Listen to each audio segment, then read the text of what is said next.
कि आज से पार्लियामेंट शुरू होने वाला है और मैं कोशिश करूंगा कि वही सेकेंड हाफ कम से कम पार्लियामेंट में शिरकत कर सकूं।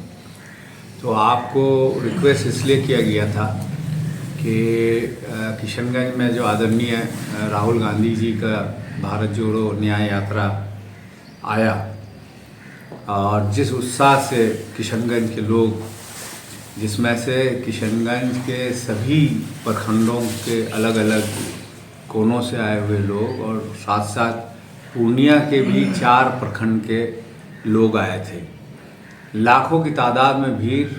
और आपने अभी खुद बताया कि इतना भीड़ किशनगंज के सड़कों पर कभी नहीं देखा गया होगा। लगभग 9 से 10 ऐसे पॉइंट्स थे जिसका हम लोगों ने प्रचार किया और उससे ज़्यादा पॉइंट्स पे लोग, बच्चे, महिलाएं, बुज़ुर्ग सब राहुल गांधी जी से मिलने और उनको देखने के लिए सड़कों पे थे।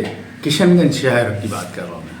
इसके अलावा हमारे बाकी अररिया बॉर्डर तक करीब 20 जगह ऐसा देखा गया कि 10,000 की तादाद में लोग उनसे मिलने आए, उनसे रूबरू हुए। हालांकि लंबा सफ़र है, एक दिन में, छोटे दिन में रुकना उतना पॉसिबल नहीं था हर जगह। दुख की बात यह है कि उनके पैर में तकलीफ़ होने के कारण जो उनका 2 किलोमीटर लगभग का पद यात्रा था, जो हम लोग सोच रहे थे कि फरिंगोला से शुरू करा देंगे 4 किलोमीटर में, नहीं तो कैलटेक्स से, नहीं तो बस स्टैंड से, तो ज़रूर जो प्रपोज था। लेकिन चूँकि उनके पैर में तकलीफ़ था तो 2 किलोमीटर उनके लिए चलना थोड़ा मुश्किल हो गया, जैसा मुझे बताया गया। वरना स्टेडियम के 3 स्टेडियम भर जाते हैं। लेकिन फिर भी बहुत उत्साह था स्टेडियम में भी। जितने लोग दूर दूर से आए थे वो पहले ही से काबिज थे वहाँ पे कुर्सियों में। उसके अलावा भी बहुत लोग थे और उनका संदेश सुन के और भी लोगों में उत्साह आया और लोगों ने तय किया है कि राहुल गांधी जो ईमानदारी और त्याग के भाव से लोगों के बीच जा रहे हैं, लोगों के मुद्दों को सुन रहे हैं, तो इसमें लोगों में जोश है और उसका नतीजा हम लोग 2024 के जनरल इलेक्शन जो 2 महीने में होने वाला है उसमें नज़र आएगा। और साथ ही कल 30 तारीख को पूर्णिया के रंगभूमि मैदान में भी लाखों की तादाद में लोग सड़कों पे और मैदान में हम लोग गए, तकरीर करने का भी मौका मिला। लेकिन इतना तादाद वहाँ बोलते हैं लोग कि शायद ही कभी पूर्णिया में भी देखा होगा। तो ये हिस्टोरिक उनका टूर रहा और हम तो अररिया तक गए उनके साथ, उनके बस में। तो हमने देखा हर जगह एक से बढ़ के दूसरी जगह उससे ज़्यादा भीड़ नज़र आई। तो ये बता रहा है कि मोदी जी की उल्टी गिनती शुरू हो गई है। तो ये मैं खुशी का पल आप लोगों से शेयर करना चाहता था और आप लोगों को भी धन्यवाद देना चाहता हूँ कि आप लोगों ने भी अपने माध्यम से, चाहे वो टीवी में भी दिखाया होगा, न्यूज़पेपर की क्लिपिंग आप लोगों ने भेजी, तो मैं आप लोगों का भी बहुत शुक्रगुजार हूँ। और ख़ास करके जो दूर दूर से हमारी माता बहनें, बुज़ुर्ग, नौजवान लोग आए थे। अरे भाई, आप भीड़ देखिए ना, आप तो खुद ही बोल रहे हैं कि ये हिस्टोरिक भीड़ रही है।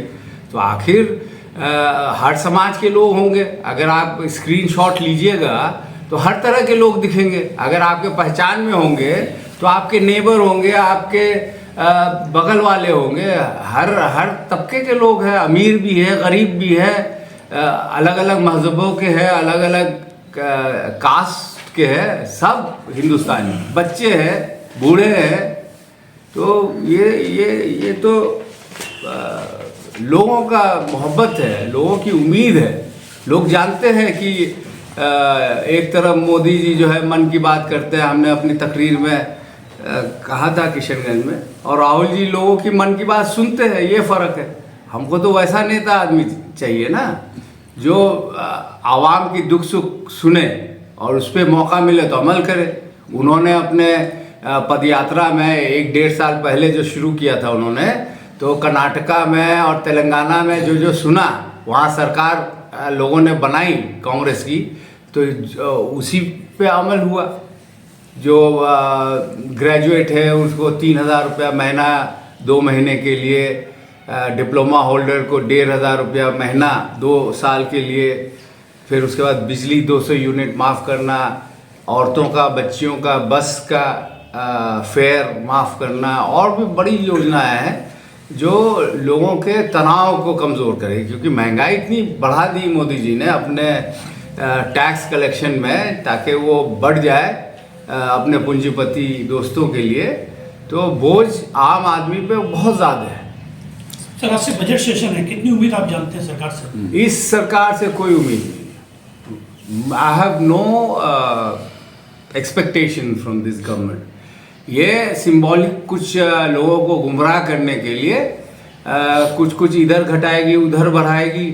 और मीडिया तो आप जानते हैं, टीवी वाला जो है संतरे को सेब बना के बेच देगा, अंगूर को जो है वाटरमेलन बना के बेच देगा। तो मीडिया तो कुछ सबसे ज़्यादा मिडिल क्लास लोग के यहाँ लोग हैं, मिडिल क्लास के लोगों की मांग है कि टैक्स स्लैब में बढ़ोतरी की जाए, उनको कुछ राहत दी जाए। देखिए, टैक्स जो देता है ना, उसमें तो राहत होना ही चाहिए, लेकिन वही टैक्स खाली टैक्स नहीं है। आप ये गौर करिए ना, आप कपड़ा खरीदते हैं उस पर इतना टैक्स बढ़ गया, आप साबुन खरीदते हैं, पेस्ट खरीदते हैं, टूथपेस्ट टूथब्रश खरीदते हैं, यहाँ तक के बच्चों का दूध में भी पैसा मारने लगे मोदी जी। कॉपी पेंसिल जो हम अपने बच्चों के लिए खरीदते हैं उस पर टैक्स कर लिया उन्होंने। अस्पताल अगर हमारे परिवार के किसी को जाना पड़े उस पर उन्होंने टैक्स ले लिया। ये तो मानवता के खिलाफ है ये।